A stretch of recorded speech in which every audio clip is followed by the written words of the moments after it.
అందరికీ నమస్కారం అండి. అక్షరా ఛానల్కి స్వాగతం, సుస్వాగతం. ఈరోజు కంటెంట్ వచ్చేసి ప్రత్యుత్పత్తి వ్యవస్థ. ఈ ప్రత్యుత్పత్తి వ్యవస్థకు సంబంధించి కొన్ని ప్రాక్టీస్ బిట్స్ మీకు ఇప్పుడు షేర్ చేస్తున్నాను. ఇక ఫిబ్రవరిలో డిఎస్సి అంటున్నారు కదండి, అందుకే ఈ ర్యాపిడ్ రివిజన్ కానీ ప్రాక్టీస్ బిట్స్ కానీ అలా వీడియోస్ చేసుకుంటూ వెళ్దాం. ఇక కంటెంట్కి వచ్చేస్తే జీవజాతుల సంఖ్యకు స్థిరత్వాన్ని ఇచ్చేటువంటి ప్రక్రియ ఏది అని అడుగుతారు. దాని ఆన్సర్ వచ్చేసి ప్రత్యుత్పత్తి. అసలు ప్రత్యుత్పత్తి డెఫినేషన్ ఏంటంటే, ఒక జీవి తన జీవిత కాలంలో పిల్ల జీవులను ఏర్పరిచేటువంటి శక్తి సామర్థ్యాన్నే ప్రత్యుత్పత్తి అని అంటారు. ఈ ప్రత్యుత్పత్తి వల్ల జాతి నశించిపోకుండా ఉంటుంది. అలానే జీవి తన జీవిత కాలంలో తనలాంటి లక్షణాలను తన పిల్ల జీవులకు ఇచ్చేటువంటి సామర్థ్యం కలిగిందనమాట. అదే ప్రత్యుత్పత్తి. సో జీవజాతుల సంఖ్యకు స్థిరత్వాన్ని ఇచ్చేటువంటి ప్రక్రియ ప్రత్యుత్పత్తి. నెక్స్ట్, శుక్రకణాలు తాత్కాలికంగా నిల్వ ఉండేటువంటి భాగం వచ్చేసి ఎపిడిడిమిస్. నెక్స్ట్, ముష్కాలు స్రవించేటువంటి హార్మోన్ ఏది అని అడుగుతారు. అక్కడ ఆప్షన్లో ఈస్ట్రోజన్, ప్రొజెస్ట్రాన్, టెస్టోస్టిరాన్ ఇలాంటివన్నీ ఉండొచ్చు. మనం ఏంటి పెట్టాలంటే టెస్టోస్టిరాన్ పెట్టాలి. ముష్కాలు స్రవించేటువంటి హార్మోన్ టెస్టోస్టిరాన్ అనే హార్మోన్. నెక్స్ట్, శుక్రోత్పాదిక నాళికలో ఏ విభజన ఫలితంగా శుక్ర కణాలు అనేవి ఏర్పడతాయి. అక్కడ ఆప్షన్లో సమయ విభజన, క్షయకణ విభజన ఇలాంటివన్నీ వస్తూ ఉంటాయి.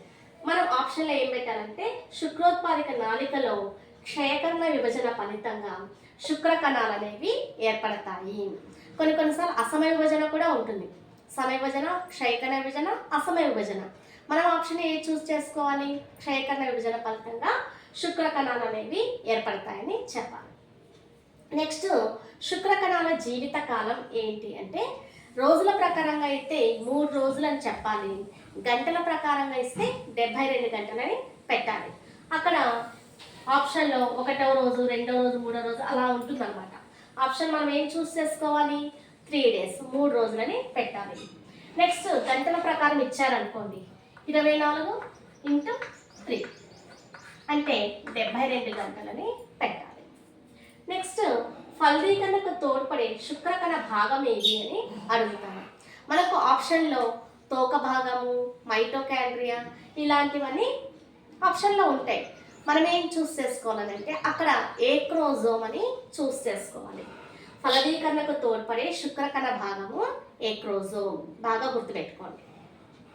నెక్స్ట్, శుక్రకణాల ప్రయాణ మార్గంని ఇచ్చింటారు. శుక్రకణాల ప్రయాణ మార్గం వచ్చేసి ఫస్ట్ శుక్రోత్పాదిక నాళికలు, ఆ శుక్రోత్పాదిక నాళికల నుంచి శుక్రనాళికలు, ఆ తర్వాత ఎపిడిడిమిస్, ఆ తర్వాత శుక్రవాహిక, తర్వాత స్ఖలన నాళం. మళ్ళీ ఒకసారి రాస్తాను చూడండి. శుక్రోత్పాదిక నాళికలు ఫస్ట్, ఆ తర్వాత దాని నుంచి ప్రయాణించేది శుక్రనాళికలు. ఇక్కడేమో శుక్రోత్పాదిక నాళికలు, నెక్స్ట్ ప్రయాణించే మార్గంలో శుక్రనాళికలు, తర్వాత ఎపిడిడిమిస్, నెక్స్ట్ శుక్రవాహిక, ఆ నెక్స్ట్ స్ఖలన నాళం. ఈ విధంగా శుక్ర కణాలు అనేవి ప్రయాణించేటువంటి మార్గం. నెక్స్ట్, ప్రసేకపు గోడల్లో ఆమ్లత్వాన్ని తటస్థీకరించే ద్రవం ఏది అని అడుగుతారు. అప్పుడు ఆప్షన్లో కౌపర్ ద్రవము, శుక్ర ద్రవము, పౌరుష ద్రవము ఇలా ఆప్షన్లో ఉండొచ్చు. మీరు దేన్ని సెలెక్ట్ చేసుకుంటారంటే పౌరుష ద్రవము సెలెక్ట్ చేసుకోండి. ప్రసేకపు గోడల్లో ఆమ్లత్వాన్ని తటస్థీకరించే ద్రవం వచ్చేసి పౌరుష ద్రవము.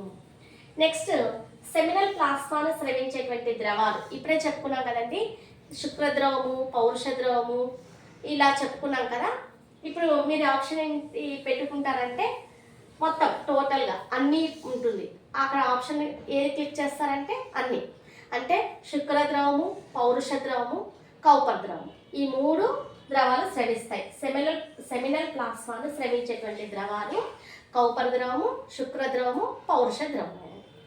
నెక్స్ట్, శుక్ర కణాల్లో క్రోమోజోమ్ల స్థితి ఎలా ఉంటుంది? ఏకస్థితిన, ద్వయస్థితిన అలా ఇచ్చింటారు. ఏకస్థితి అని పెట్టండి. ఆప్షన్ వచ్చేసి ఏకస్థితి. ఇవి ప్రత్యుత్పత్తి వ్యవస్థకు సంబంధించి కొంత కంటెంట్ అండి. తర్వాత దీనికి సంబంధించి ఇంకొన్ని ప్రాక్టీస్ బిట్స్ మీకు నెక్స్ట్ వీడియోలో అప్లోడ్ చేస్తాను. ఈ కంటెంట్ మీకు నచ్చినట్టయితే లైక్ చేయండి, షేర్ చేయండి, సబ్స్క్రైబ్ చేయండి ఫ్రెండ్స్. Thank you.